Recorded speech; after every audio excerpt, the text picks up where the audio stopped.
Do you ever find it ironic when they say all artists sound the same? Well, that's because they're stealing from each other and reusing it, acting like it's original. And sadly to say, it happens way more often than we think, but some are just way more obvious and easier to point out. Just like how Biggie stole someone's complete image with the help of Diddy. But stick around to the end of the video to find that out. But who are some rappers that have attempted to take someone's style?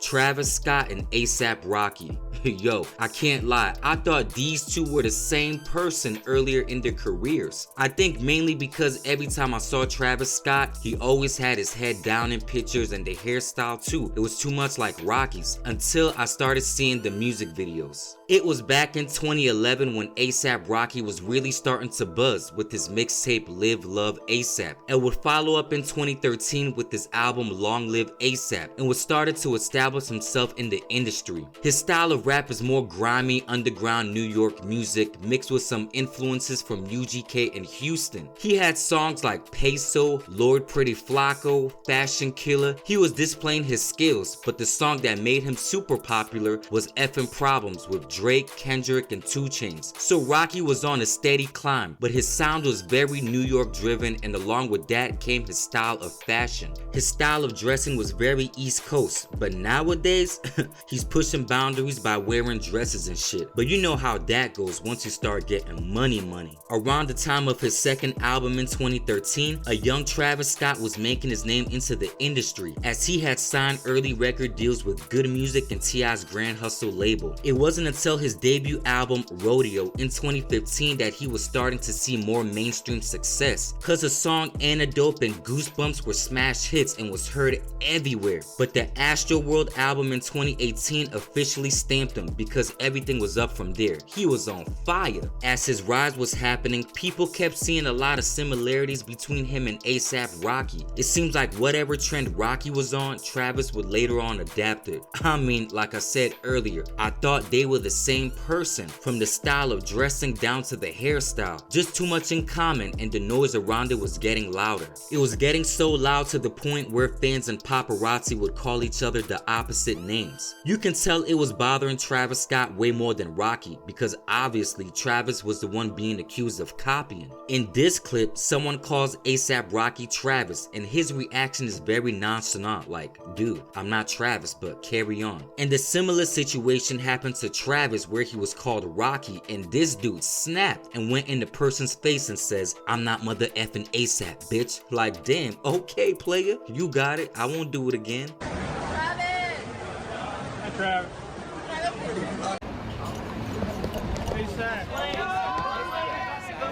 Travis.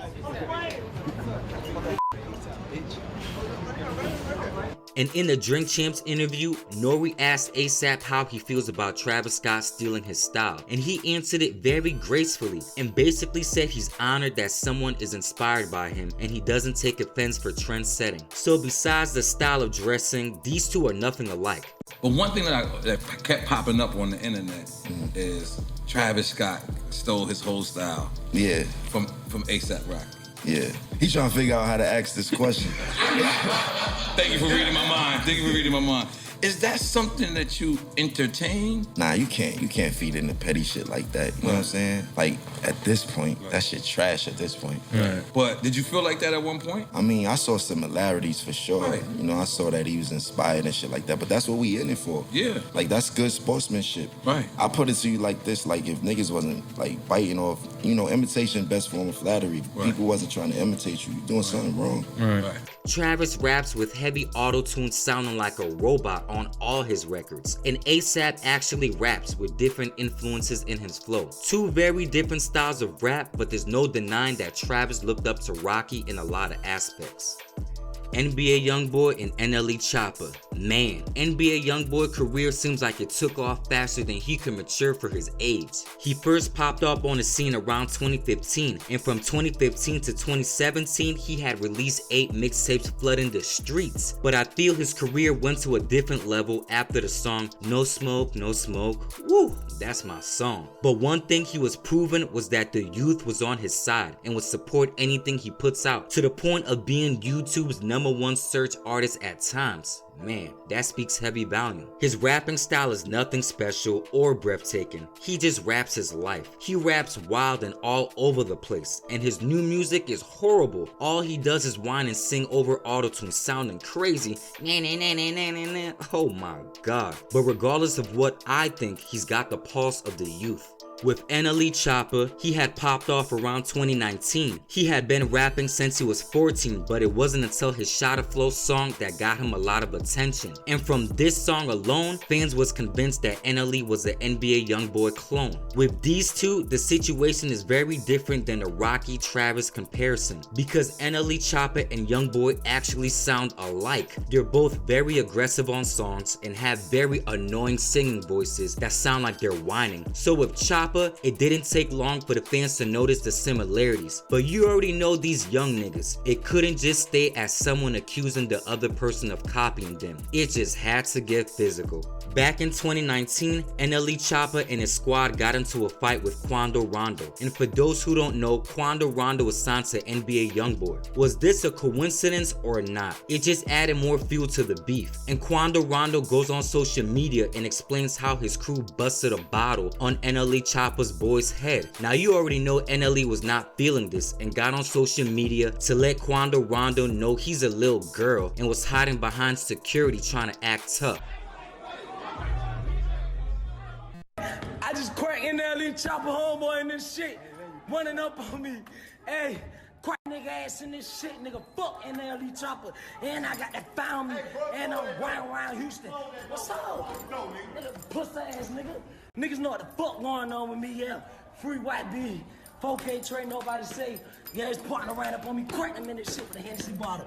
Bust his little face all open, blood everywhere, and I got that found me, nigga. Same body I cracked that nigga in this shit with, on hood, on my child, nigga. Cause if you from Memphis, y'all from Memphis, and I'm from Memphis, why the fuck is y'all motherfuckers taking another motherfucker's side that ain't even from Memphis and was hiding behind 7 big buff ass security guards that was all licensed to carry and strap? Y'all take they vote. I mean, y'all take that downside. I don't understand this shit. This shit, they was blowing me. Hey, brother, this situation, I don't care about this shit. But y'all folk from Memphis, y'all taking up for somebody else. Just cause y'all groupie in hell, y'all, you know what I'm saying? Y'all dick riding. And that was about as far as that would go, because not too long after that, NBA YoungBoy got locked up. NLE Choppa started saying free YoungBoy and that they had no beef. So on the music side of things, that's what it was.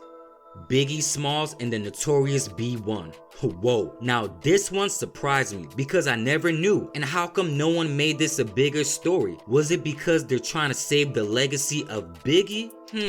Very interesting. But back in 1993, there was a rapper by the name of Notorious B1 who was from Mississippi. He was an underground rapper working on getting his music heard. He dropped an album with his friend and it was called Mississippi Doughboys. And on that album was a song Big Daddy, which was the lead single. But as I'm listening to it, it's the exact same sample as Biggie's Juicy. The same flow, the same everything. Like, god damn, this is copy and paste. I'll leave the link in the description for the song because I don't want to get a copyright. But it's like, man, it can't get any clearer. And as you can also see from his image, he's a big guy, but the flow has too much resemblance. Biggie's album Ready to Die came out in 1994, and Notorious B1 album came out in 1993. Biggie's song Juicy also came out in 94. Biggie's name was originally Biggie Smalls, which was a character from a Bill Cosby movie. It was also the name of a West Coast rapper named Biggie Smalls, but he spelled the Smalls with a Z.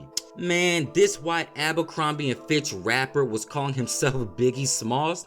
Come on, dog. But anyways, the white Biggie Smalls said he would sue the shit out of Biggie if he continues to use his name. So because of legal reasons, he changed his name to the Notorious B.I.G. The Notorious B1 song was called Big Daddy, and it just so happens that Biggie's alter ego name was Big Papa. And in Biggie's Juicy song, he raps, "Now honeys play me close like butter play toast, from the Mississippi down to the East Coast." Where the hell did Mississippi come from in a song? He could have said LA, Texas, Atlanta. Who the hell was popping from Mississippi at that time for him to include it? Coincidence or not, listen, there's just way too many. I'm certainly convinced that Biggie stole this dude's image, and I don't think it was all Biggie's fault. Cause around this time, this was the era of shopping demos and CDs around, where you had to mail in your tape to the label for them to listen to. Notorious B1 probably sent it to thousands of labels and producers, and one of those was Bad Boy. And instead of them hitting them up, they decided to use it for Biggie's image. The name, the song, the flow, it was all copied. Even on Willie D show, when he interviewed DJ Big Raw, the DJ said himself that he thinks Puffy was behind the idea of Biggie taking Notorious B1 style. What about that dude, I think from the South, they were saying that